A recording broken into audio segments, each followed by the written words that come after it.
Welcome to A Woman's Outlook. I'm your host, Deborah Hogue.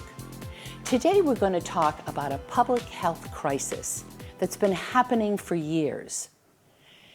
What do we do about it? What is it? I have with me Krista D'Amico from Rhode Island Coalition Against Domestic Violence. Welcome. Thank you so much for having me on today. You know, first of all, let's define what domestic violence is. Sure. Well, domestic violence is violence that one partner uses in an intimate partner relationship against the other, and at the root is really power and control. So this person believes that they are entitled to control their partner and wants to have power over them. And it can take many different forms. So often we think of domestic violence, we think of physical abuse. Right. We think of punching, hitting, shoving. And that can certainly be present in a relationship, but sometimes physical abuse isn't present. Sometimes only emotional or verbal abuse is present.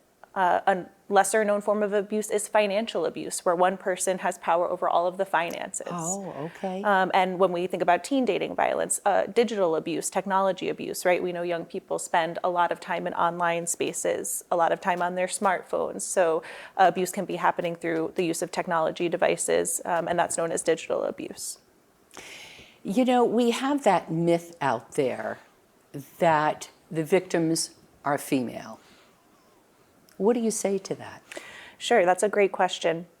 We do know predominantly this abuse happens by men against women. The numbers bear that out. So the majority of perpetrators are male, the majority of victims are female. And we know domestic violence happens in all kinds of relationships and that men are victims as well. So that is still a myth in our community. That only women can experience domestic violence, and we know that that just isn't true. While women are often victims, men and people of all genders can't be victims of domestic violence.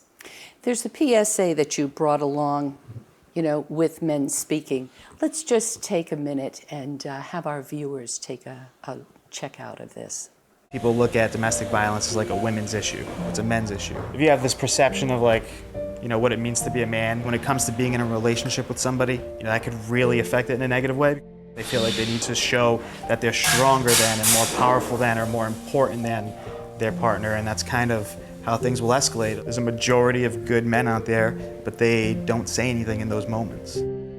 Like somebody makes a comment offhanded, and you feel it in your gut, like, oh, that's wrong, that doesn't feel right to me. You can just say how it makes you feel. You know, be like, you know, I'm really uncomfortable listening to you talk like that. I was working in the trench, and one of the guys next to me was like, hey, did you see the new electrician? And he tried to make a comment, just basically judging her purely on her looks. First thing I said was, I'm sorry, I don't know anything about that. I don't objectify women like that. The reason why that's such a big deal, people can say, oh, it's just words. It's because, you know, when you do that to somebody, you're just limiting them to being like an object, something that can be possessed. And that is where it leads towards domestic violence, those kinds of views.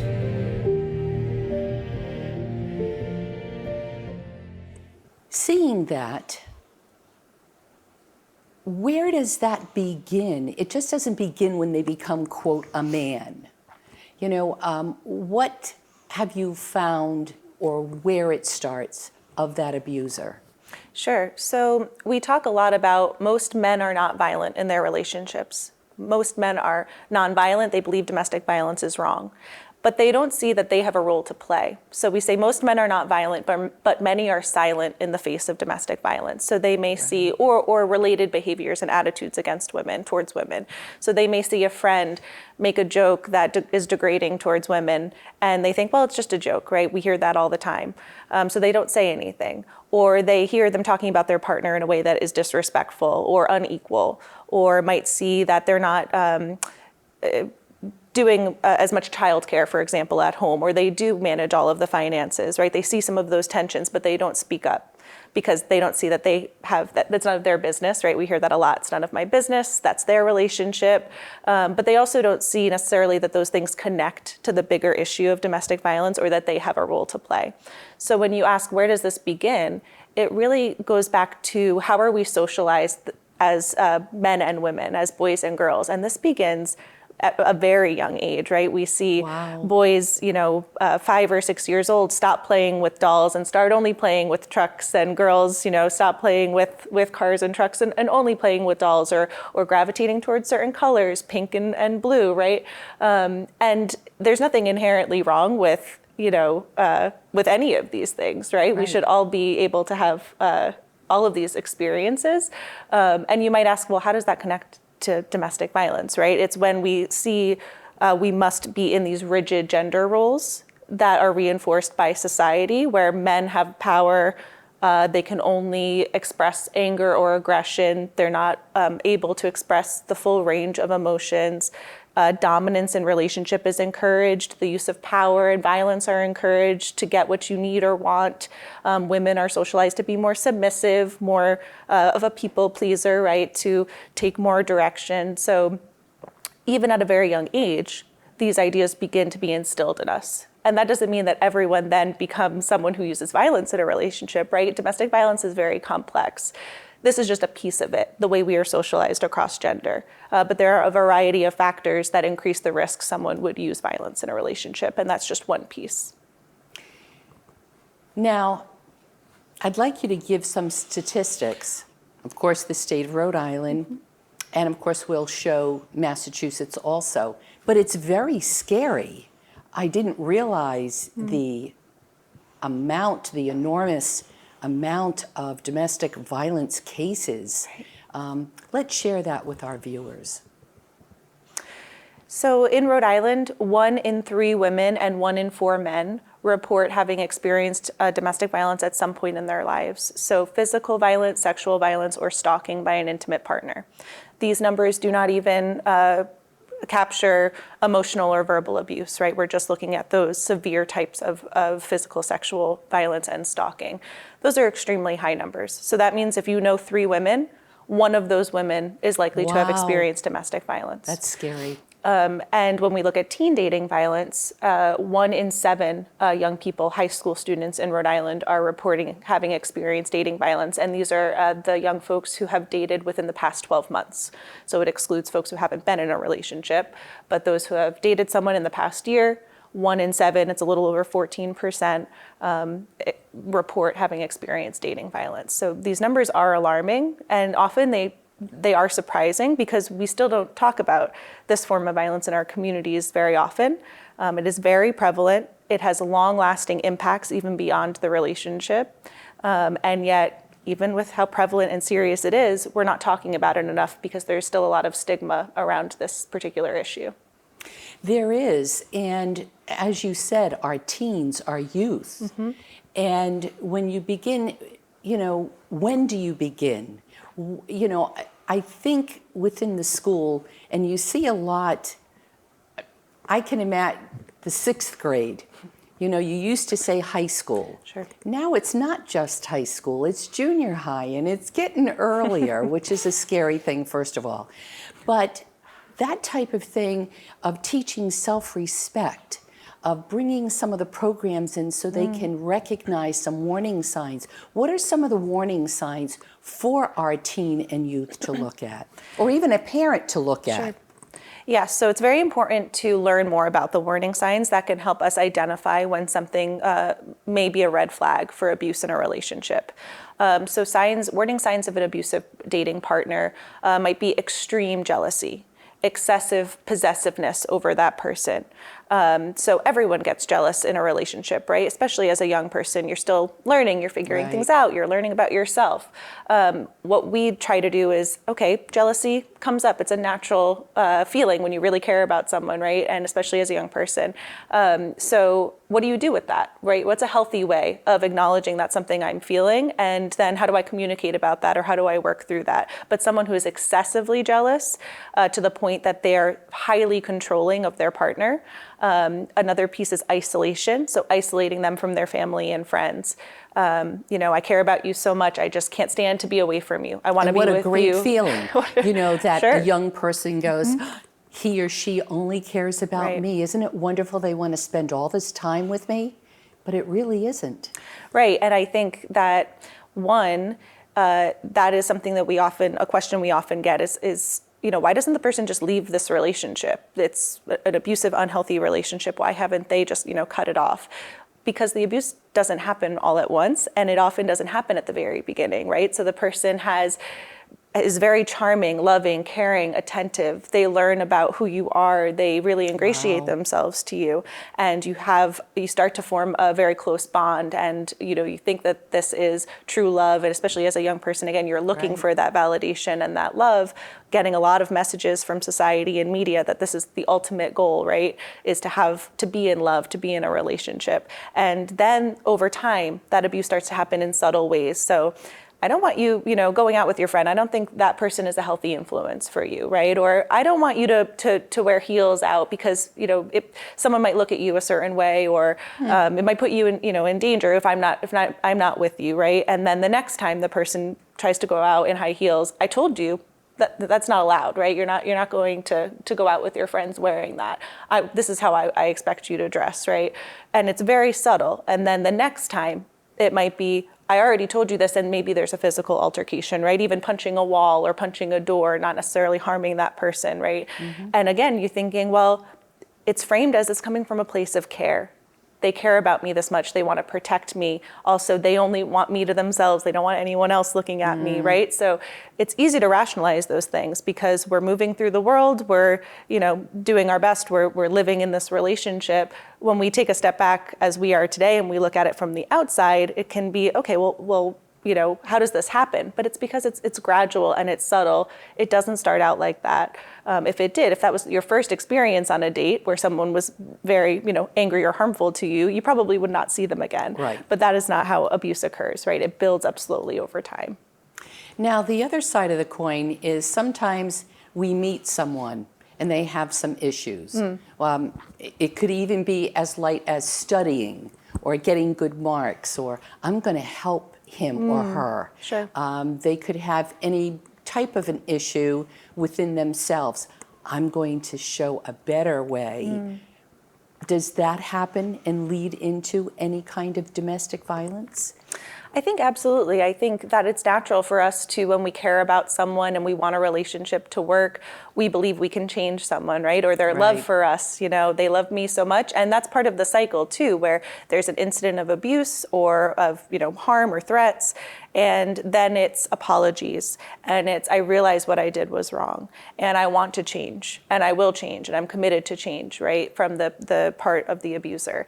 And so that can be, again, when you care about someone and you believe in them and you hope for that change, you fell in love with a person who showed you the best side of themselves, right? The person that you believe that they can be. It's easy to believe those words and say, okay, I will give you that chance, right? Because that's actually another piece of this is many relationships have problems. Many of us have things we're working on.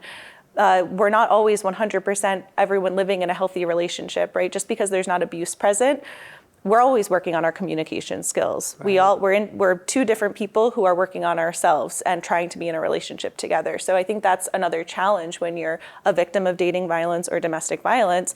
What is that line, right? Well, every couple has problems. Every person is working on themselves. So it's easy to say, well, they said they were sorry. They took ownership of what they did. Let's move on. And then it starts to build again until another explosive incident, right? And then the cycle repeats. So it can be very confusing. And to say, well, is this abuse or is this just how relationships are?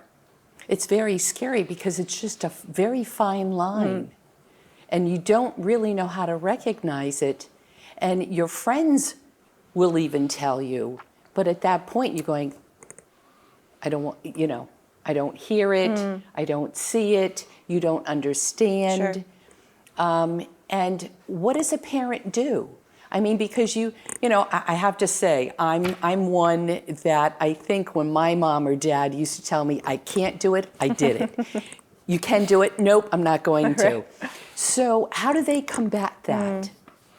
That's a great question. I think making sure, so if you suspect or you witness that maybe some abusive or unhealthy relationships are taking place in your child's relationship, of course, making sure they know that you're someone they can come talk to. They may not choose to share with you. There's often a reluctance because they're trying to show that they're independent, they have their own lives, there's no problems, right? I'm taking care of everything.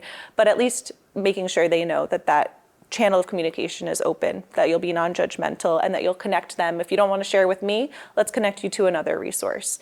Making sure they have many relationships with safe, trusted adults, whether that's teachers, right, encouraging them to foster those relationships with a teacher, a coach, a guidance counselor, an aunt or an uncle, right, someone that they will feel maybe a little bit more open to be able to share what's going on, and then connecting them to safe community activities as well. So really wrapping that person around with support, love, and people that they can go to if there is a problem, knowing what resources are available. One piece of that too is we can tell our young people, you are worthy, you have so much to offer, you don't need to be in a relationship where someone is treating you that way. We can tell them that.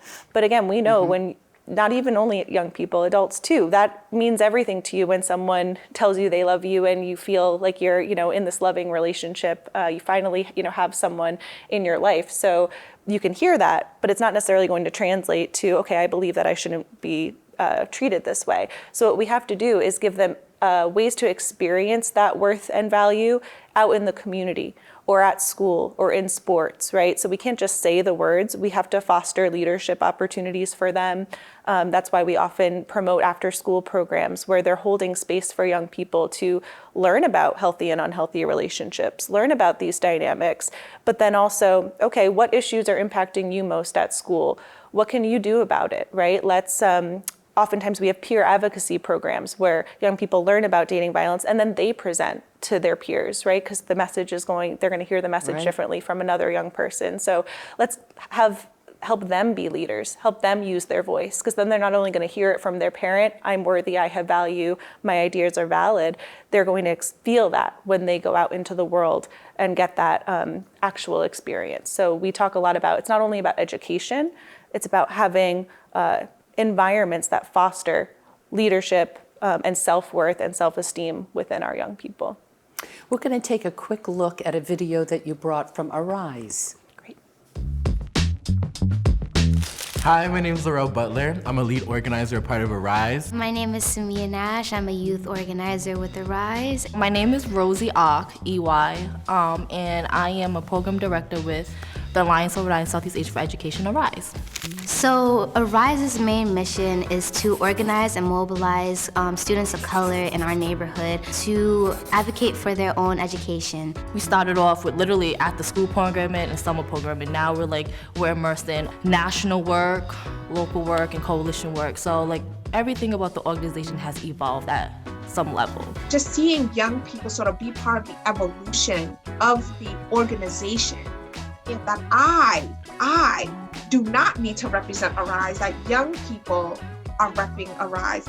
My name is Kaya. I'm a part of Arise because I want to be part of the social change in my community, but also become an activist myself. Krista, let's explain what Arise is. Sure. So Arise stands for the Alliance of Rhode Island Southeast Asians for Education. And Arise is a youth-serving organization. They also say they're a youth-led and centered organization. So they really work with youth in the community, primarily youth of color and Southeast Asian youth. They're located in Providence, Rhode Island, but they serve youth from across the state. And their purpose is to really support young people and again, hold space for young folks alongside adult allies who are facilitating the space to have conversations about the very thing we're talking about today: dating violence, healthy relationships, and also, as is in their name, education. How is the education system working for them or not working for them? What is their experience like at school? Are they getting their needs met? And how can they actually be leaders to create positive change in their school communities? They are a recipient of the Domestic Violence Prevention Fund, which is a Rhode Island state level fund.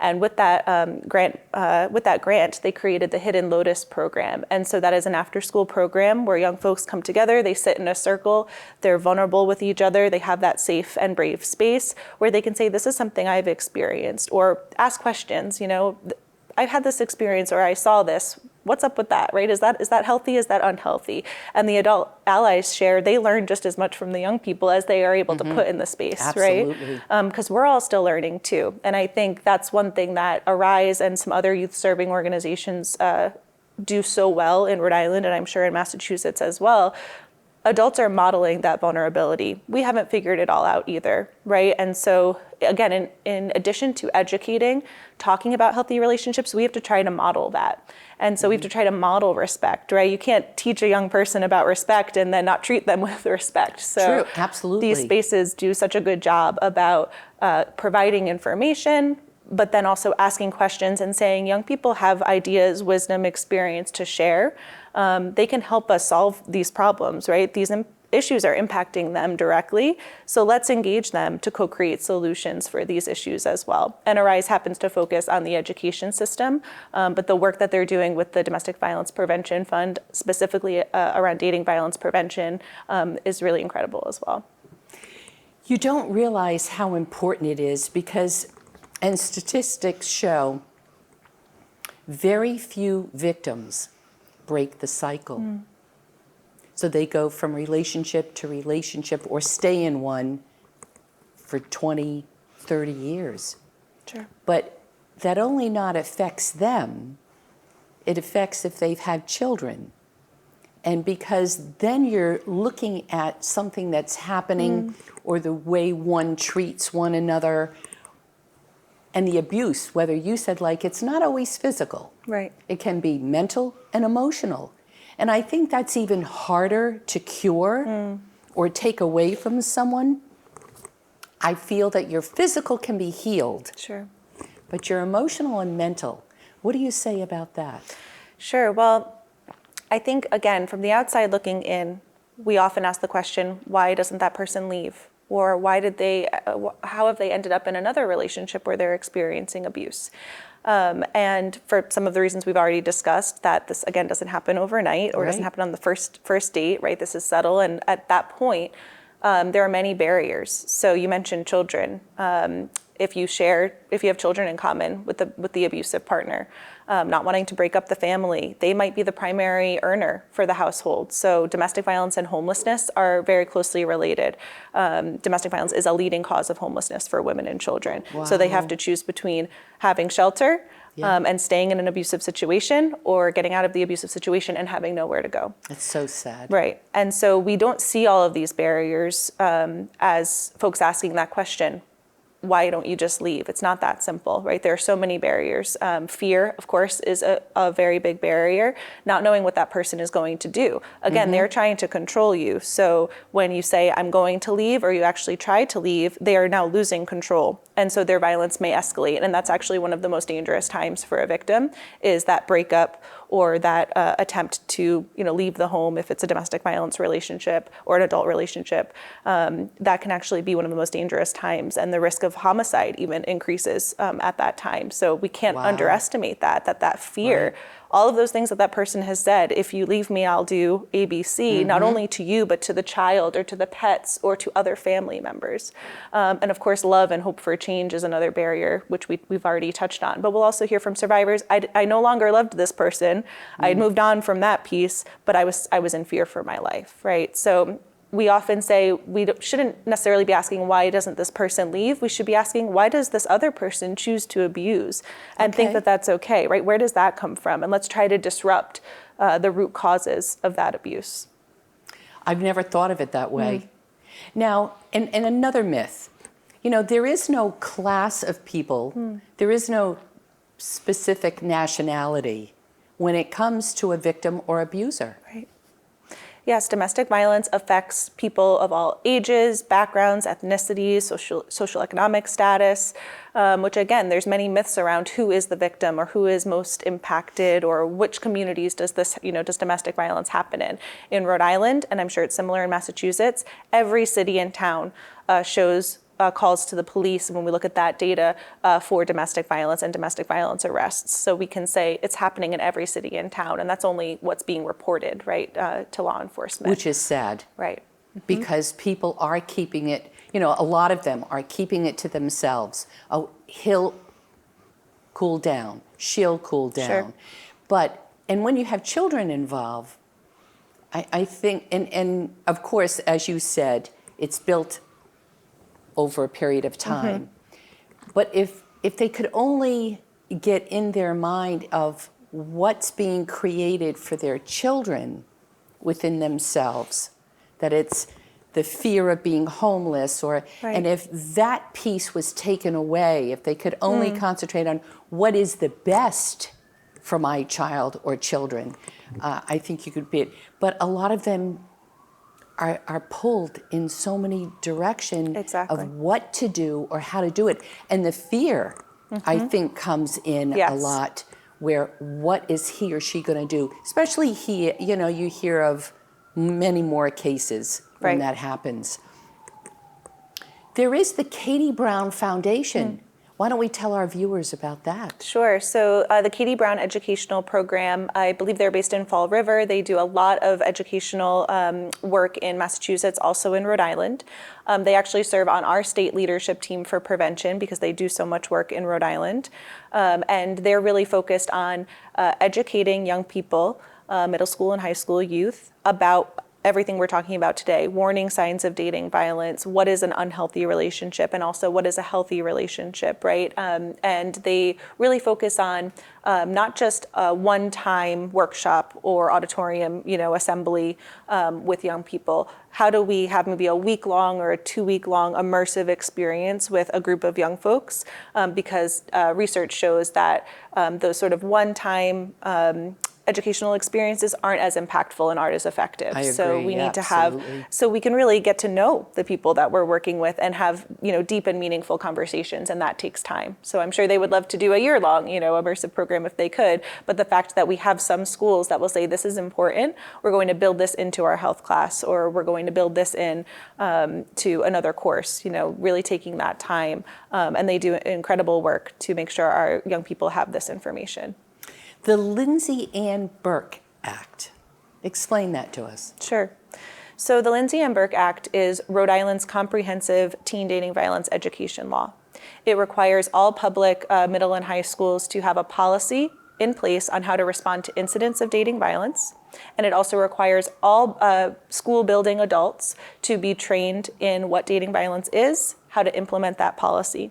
And it also requires young people to be educated on teen dating violence. It was the first law of its kind in the country. So Rhode Island was the first to pass a teen dating violence education law. Since its passage, I believe that was in 2007, at least 21 other states have passed similar legislation. And of course, the namesake of the law is Lindsay Ann Burke, who was tragically killed by an ex-partner in an incident of dating violence. And her mother, Ann Burke, channeled that grief, unimaginable grief, into being a champion for this issue and saying, we need to do more. If my daughter had known more about this problem, had I known more about this problem, maybe there were signs that we didn't see, right? If we had known more about the dynamics and known about the seriousness of this problem, the prevalence. Again, there was an ex-partnership, so there was a breakup, and as I mentioned, that can escalate the abuser's violent tactics.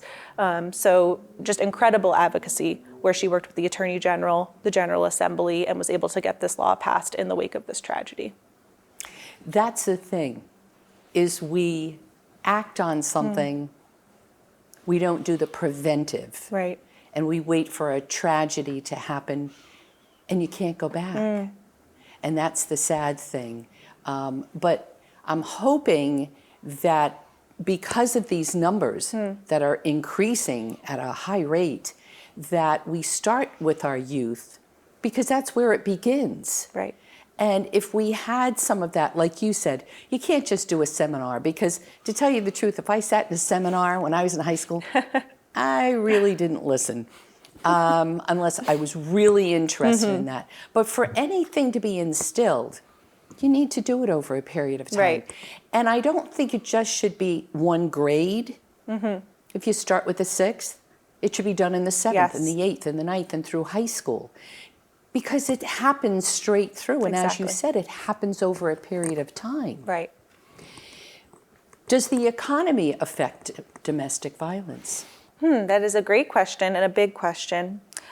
We know, based on research that has been done, we look to the Centers for Disease Control and Prevention, the CDC, a lot in our work, because we really do see domestic violence as a public health issue. It affects our health over the lifespan and is connected to a lot of other areas of health and well-being. And so CDC names economic stress, lack of economic opportunities, and poverty as risk factors for domestic violence, which means it increases the risk domestic violence will occur, that someone will use violence in a relationship. Of course, this isn't a cause and effect. So just because someone is unemployed, of course, does not mean that they're going to use violence in their relationship, right? It's just one of those, it's a very complex issue. So it is just one of those factors that can increase the likelihood violence will occur. And when we boil it down, we really think about if we have healthy, thriving, supportive communities where everyone's basic needs are met, then we'll have healthy, thriving, supportive relationships, right? Our relationships are reflective of our broader culture and community. Our behavior is shaped by our environment. And so we really try to zoom out from the individuals in that relationship and say it's not something that's inherently bad about that person, or it's not something that is, we're just born into this. Abuse is actually a learned behavior, and it's a reflection of the conditions in which we live. And so we really try to zoom out and say, of course, yes, we need to be engaging people who are violent. We need to be engaging people who are victims. Both parties need different kinds of resources, and people who are violent need to be held accountable. And how do we zoom out and have some change on the community level, on the culture level? And that's a lot of what we work on at the coalition when we think about prevention. And I like the fact peer-to-peer. I mean, I have to say most of young people, an adult will give them instruction or give them their advice, or this is what we think. Sure. But when it becomes peer-to-peer, you can have self-esteem, but a peer can knock that down like that. So what are some of the things, let's say a young person can tell another young person of warning signs or of what's happening? Well, when you mentioned as a young person yourself, if you were sitting through an assembly, right, it might be, this is a great, break in my day, right? You might be thinking about all of the things that we think about as young people. So, and I would say because abuse is so normalized in the media, television, music, and media literacy is a great thing we can be doing with young people too, to be able to identify that and have conversations. You might be sitting in that assembly experiencing some unhealthy, even abusive dynamics in your own relationship and saying, this doesn't apply to me, this is for someone else, and tune it out, right? When you are listening to a peer and they've had maybe a similar experience as you, again, it's so normalized, you might think teen dating violence, I've never experienced that, because you're not maybe, again, educated on what that actually can look like. I'm not being hit, or physically hurt in my relationship, so this isn't what I'm experiencing. A peer can help you identify, actually, dating violence can happen on social media, right? Or some warning signs might be, another warning sign is a false accusation. So your partner sees that you liked someone's photo on social media. Well, you must be cheating on me with that person, right? You can't go on social media anymore because I can't trust you. Yeah. So especially peers who can maybe have had those experiences or can break it down and translate it in a way that's actually relevant to the person sitting across from them, they're more likely to hear that. And again, they know that sort of the lingo and the new social media platforms and the cultural references that even adults who work with youth every day have a hard time keeping up with, because youth culture is just, it changes. It's crazy. It changes quickly. And much of that is because they don't want adults to know, what's going on. So it's more likely to resonate with them from a peer. And again, they're modeling that. Their peer pressure goes both ways, right? Of negative pressure to do things that you may not want to do, and also seeing someone be that role model and setting an example of a different way. Now, with adults who are either the abuser or the victim, it's kind of hard to break that cycle. If someone's on the outside, a family member, because a lot of people, and I have to say this, and I've heard this from people, it's none of our business. She or he knows what's going on. What do you say to that? Sure. So it can be really difficult to know someone you love and care about is experiencing abuse and to feel like you can't do anything to help them. And as someone who's worked in this field for over 8 years, I talk about this all the time. And then when it's happened to me where I know that a friend is experiencing this, I go into that same mode of, okay, what do we need to do to get you out of that relationship, right? Even knowing all of the barriers and knowing that it's a lot more complicated than that. And I've heard that from a lot of people that we work with. Well, I thought I knew what to do, what the best practice was, what the empowering approach was. And yet I went right into, let's move you out, right? We got to get you out of that violent situation because you so want to keep that person safe. So what we have to remember is it is our business. Domestic violence, dating violence, these are community issues. They impact all of us. So we need to respond as a community. And we don't want to tell that person what to do because that can replicate what they're living every day. They already have someone who's telling them what to do, who's controlling them. We need to encourage them and empower them to say, well, what do you think you should do? What is going to help keep you safe in this moment, in the long term? What do you want to work towards? And then help them. And again, it's probably going to be a process.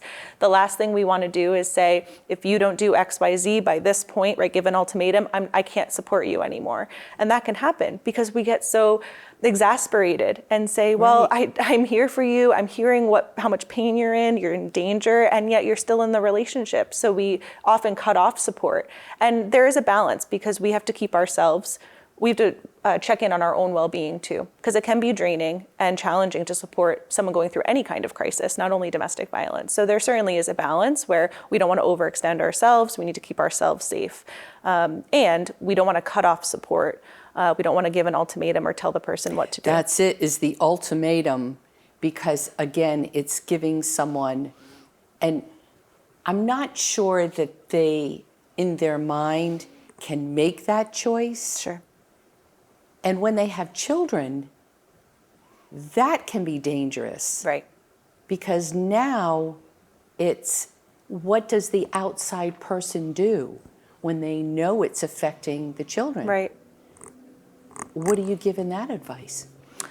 I think the same holds true. The person knows what they need to stay safe. So we talk about safety planning with advocates. The advocate will still ask them to lead that plan.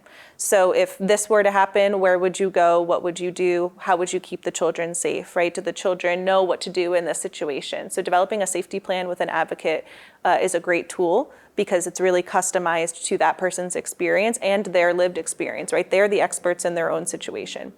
And when it comes to children, making sure they are getting resources. They may be witnessing violence in the home. So we need to make sure there's resources in the community, counseling, and that, again, trusting the survivor and the victim that they know what's best. And that can be challenging, right? But how do we support them to create that plan? It can take someone, I believe the average is 7 times. It can take someone 7 times on average to leave the abusive relationship.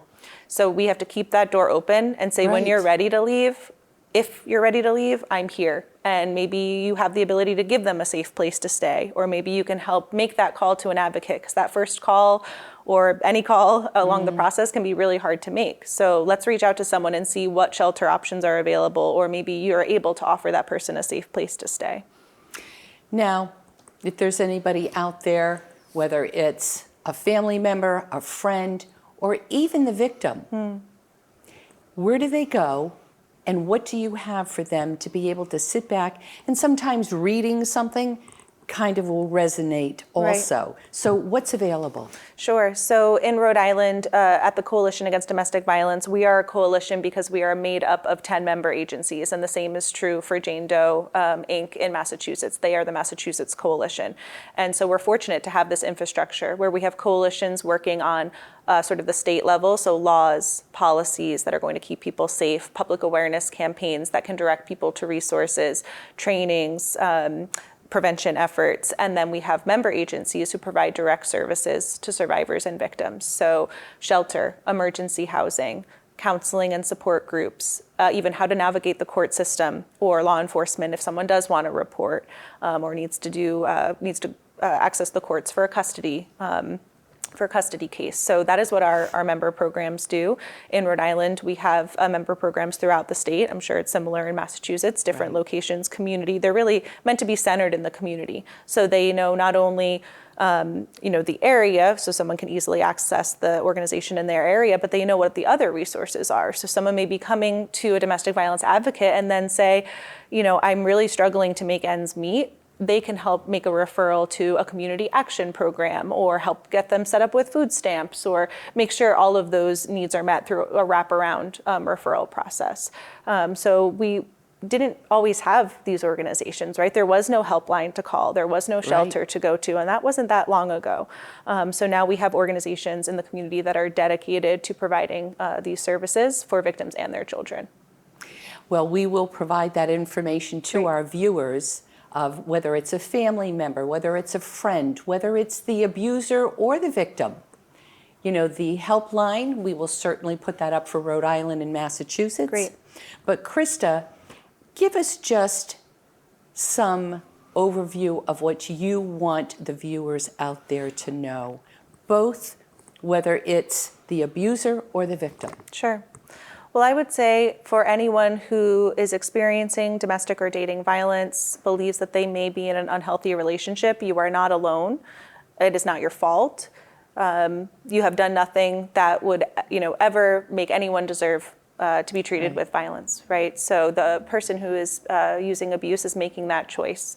And that can be such an isolating experience where you think, did that even happen? Or is this happening in the way that that I believe it to be, because the abuser may be saying that didn't happen, or you're remembering it wrong, or I was just joking, or I meant it this way, right? So there's a lot of manipulation that goes on.